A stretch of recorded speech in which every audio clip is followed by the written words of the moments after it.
Sud Radio, l'œil de l'expert. L'œil de l'expert, c'est le docteur Marion Malfette. Bonjour docteur, merci d'être avec nous. Vous êtes praticien hospitalier au service d'immunopathologie de l'hôpital Saint-Louis.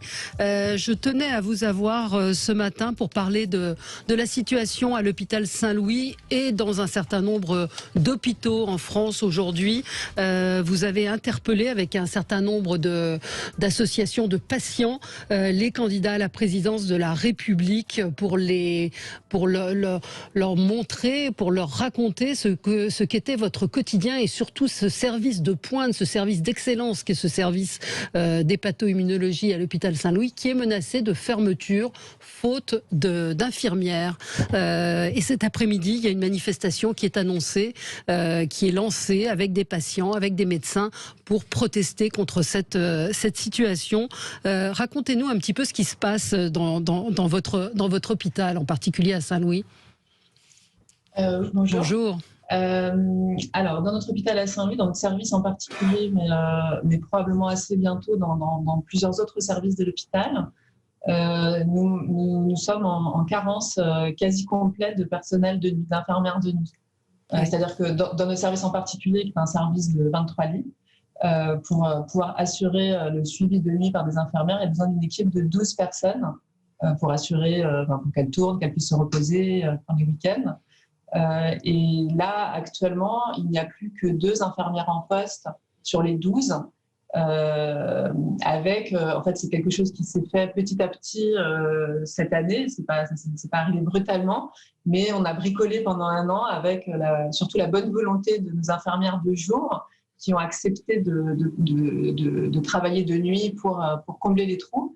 Et ça fait un an qu'elles participent comme ça à cet effort de nuit. Et je crois qu'elles baissent les bras parce qu'elles réalisent que cette solution qui leur paraissait transitoire et elles étaient vraiment, elles se sentaient tellement concernées pour sauver le service qu'elles étaient prêtes à donner. Elles ont donné pendant un an. Et là, elles voient qu'en fait, rien n'est prévu et donc elles baissent les bras. Ouais. Il faut rappeler le montant de la prime qui est censée compenser la pénibilité du travail. Elle est de combien cette prime ? Ah oui, absolument. Donc la prime, elle est de 9,63 € en brut par nuit. En réalité, elle est de 1,06 € je crois, par heure. Et pour des infirmières qui travaillent de 19h à 7h, en fait, cette prime, elle ne s'applique qu'aux heures travaillées entre 21h et 6h du matin. Voilà. Donc, je crois que j'ai tout dit. Il n'y a pas besoin de faire de dessin pour le respect et la reconnaissance de ce travail de nuit. Je crois qu'il y a encore une marge de manœuvre pour améliorer cette reconnaissance. Oui. Aujourd'hui, on parle de l'hôpital Saint-Louis. Je rappelle que c'est un service, donc pour être un peu plus concret, qui traite de toutes les maladies du sang. C'est les leucémies, ce sont un certain nombre de cancers. Mais c'est aussi le cas à l'hôpital Bichat où 80%, je le répète, des lits sont fermés. Alors on parle de lits, j'entendais encore Olivier Véran hier dire non, nous n'avons pas fermé de lit. Concrètement, un lit, c'est pas le problème, le lit, on en a des lits. Le problème, c'est les soignants, ce sont les infirmières. Il y a 50% aujourd'hui des lits d'AVC qui sont fermés dans les hôpitaux. Ça veut dire qu'aujourd'hui, il y a des gens, enfin les médecins aujourd'hui n'ont pas de lit où placer leurs patients. C'est ça la situation aujourd'hui qu'il faut que nos auditeurs comprennent. C'est-à-dire qu'on ne peut plus vous soigner à l'hôpital dans un certain nombre d'endroits. Absolument. Je crois qu'un des problèmes, c'est vrai que ça fait un peu plus de 2 ans qu'on essaye d'alerter au sein d'un collectif interhôpitaux qui est un collectif national qui réunit des infirmières, des patients et des médecins. Et je crois qu'après 2 ans de cette lutte au sein du collectif, moi, je crois que j'ai réalisé que des lits qui ferment, des infirmières fatiguées, ça reste très abstrait pour le public. Oui. Et qu'un lit, effectivement, c'est pas un lit, des lits physiques, il y en a, d'ailleurs, ils sont vides, on peut les montrer. C'est même désolant de voir des lits vides avec des draps dessus pour empêcher qu'ils prennent la poussière. Et en fait, un lit fermé, c'est qu'il manque une infirmière pour s'occuper du patient dans le lit. Donc le lit, c'est un accessoire. En réalité, c'est l'infirmière. Parlons plutôt des infirmières et des postes vacants. Et c'est ça la réalité. Et vous avez parlé de la neurovasculaire, effectivement, l'accident vasculaire cérébral, on sait que chaque minute compte pour éviter d'être hémiplégique. et que les camions de SAMU, ils tournent dans Paris pour trouver un lit de lit parce que quand on a fermé des lits, quand on a... Et qu'il n'y a pas d'endroit. C'est-à-dire que l'offre de soins s'est rétrécie et qu'on n'a pas de capacité d'accueil. Je ne sais pas si c'est plus clair que de fermer des lits, mais on ne peut plus accueillir les patients. Oui, c'est ça, c'est clairement ça. Vous parlez dans le communiqué qui est en ligne, que tout le monde peut lire, vous parlez d'un désastre humain, le collectif, d'un impact économique à court et à long terme, et vous parlez aussi d'une perte d'expertise, de savoir-faire, et il y a aussi cette question des intérimaires qui, moi, quand on a préparé cette émission et qu'on s'est parlé, vous m'avez raconté le recours aux intérimaires par la PHP, par l'hôpital public, c'est-à-dire que ce sont des infirmières qui ne sont pas payées de la même manière que celles qui sont titulaires. Ah oui, absolument. Alors, le recours aux intérimaires, ça a commencé avec le Covid, et là, il y avait un besoin, et tout s'est très bien passé, il y a eu un grand élan, il y avait beaucoup d'entraide, mais les intérimaires, on continue, et on est même obligé maintenant d'augmenter le recours aux intérimaires, avec beaucoup moins d'équipes, des équipes beaucoup moins fournies. Et donc là, on se retrouve... Alors là, je vais parler de mon service, mais mon service, c'est un exemple. Mais je pense qu'un exemple, ça fera peut-être plus les esprits qu'un message abstrait sur les lits qui ferment. Donc dans mon service, nous, on soigne des patients atteints de maladies rares et graves. Et donc ça suppose une expertise que nous, médecins, on a acquis sur des dizaines d'années qu'on se transmet, et les infirmières, c'est pareil. Elles se transmettent et il y a besoin de leur expertise pour être suffisamment vigilante, pour être suffisamment réactive et pour avoir la bonne réponse à chaque problème qui peut se poser au milieu de la nuit à n'importe quand. C'est une équipe. C'est une équipe, et il y a besoin d'une équipe pour se soutenir, parce que c'est parfois dur sur le plan, il y a parfois des situations terribles, et donc la notion d'équipe, elle est cruciale. Et là, l'équipe, elle se disloque, pour l'instant, elle tient encore, mais notre grande angoisse, c'est qu'elle se disloque si jamais on est amené à fermer le service. Évidemment, tout le monde dit que c'est transitoire, mais si l'équipe se disloque, je pense qu'un service qui ferme, on est loin d'être sûr qu'il réouvrira. Mais une intérimaire est payée plus qu'une infirmière, c'est ce que vous me racontiez, une intérimaire. Je n'ai pas répondu à votre question. Elles sont payées de 1 fois et demie à 2 fois le salaire des infirmières en poste. Et elles maîtrisent parfaitement leur planning, c'est-à-dire qu'elles ne sont aucunement obligées d'assurer les week-ends, les jours fériés. Si elles veulent prendre un mois de vacances l'été, elles peuvent prendre un mois de vacances, ce qui n'est absolument pas le cas d'infirmières en poste, qui doivent assurer la continuité des soins, qui doivent travailler un week-end sur 2, qui doivent travailler Noël ou jour de l'an. 2 semaines de vacances l'été. Oui, voilà, qui ont des contraintes auxquelles, elles sont merveilleuses, elles se plaignent pas, elles font ça. Elles se plaignent pas, mais c'est vrai que d'être maintenant de plus en plus souvent en équipe avec des intérimaires, ça crée un malaise. Bien sûr. Dire.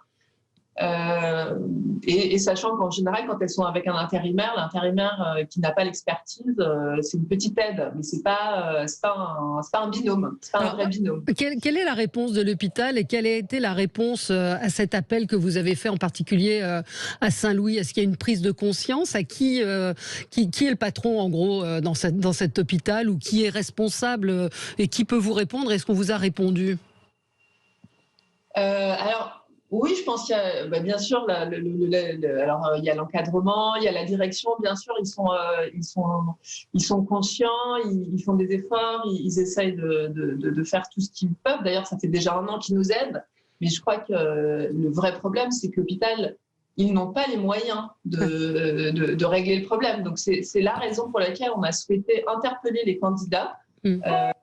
Comme c'est ce qui était dit juste avant, c'est la clé, elle est entre les mains des candidats, et aussi, moi, ce qui me paraissait important, c'est d'amener ce problème, cette question au cœur du débat, pour que les citoyens, les électeurs comprennent qu'en fait, c'est par le vote qu'on décide de l'avenir du service public, et notamment de l'hôpital, et que c'est important que les candidats s'expriment sur le sujet, et qu'ils disent s'ils souhaitent continuer comme ça. Ça veut dire qu'ils souhaitent, en tout cas, qu'ils ne feront rien pour que l'hôpital public, dans sa totalité, ne ferme à moyen terme. Et donc, peut-être que c'est le choix des citoyens, mais moi, j'aimerais bien que, si c'est le choix, être sûr que c'est un choix démocratique de l'ensemble des Français et que c'est pas quelque chose qui se passe à leur insu. Et j'ai bien peur que, surtout en ce qui concerne la santé, parce que la santé, en fait, souvent on n'est pas concerné parce qu'on n'est pas malade. Mais d'abord, on sera tous malades un jour, peut-être dans très longtemps pour beaucoup de nous, j'espère. Mais en tout cas, ça nous concerne tous en réalité. Bien sûr que ça nous concerne tous. Et ce qu'il faut dire, c'est que ce sont des centres de référence. Je pense à votre service, je pense évidemment à tout ce service de l'hôpital Saint-Louis. Je pense aussi, encore une fois, à ce centre d'AVC de Bichat, qui est un centre de référence avec des praticiens qui sont référents mondialement connus. Et on en est là aujourd'hui à fermer des services. Et surtout, au-delà de ça, c'est des pertes de chance. C'est ce que vous avez dit pour des patients. Ça veut dire que vous avez des patients qui ne pourront plus, des malades, des gens qui vont avoir des maladies rares, qui ne pourront plus être soignés dans ce service d'excellence qu'est le vôtre. Oui.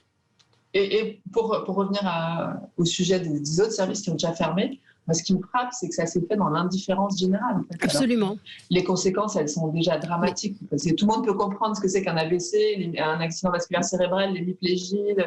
Et même économiquement parlant, si tous les patients qui font un accident vasculaire cérébral deviennent hémiplégiques, je crois que ça va coûter très cher à la société. Bien sûr.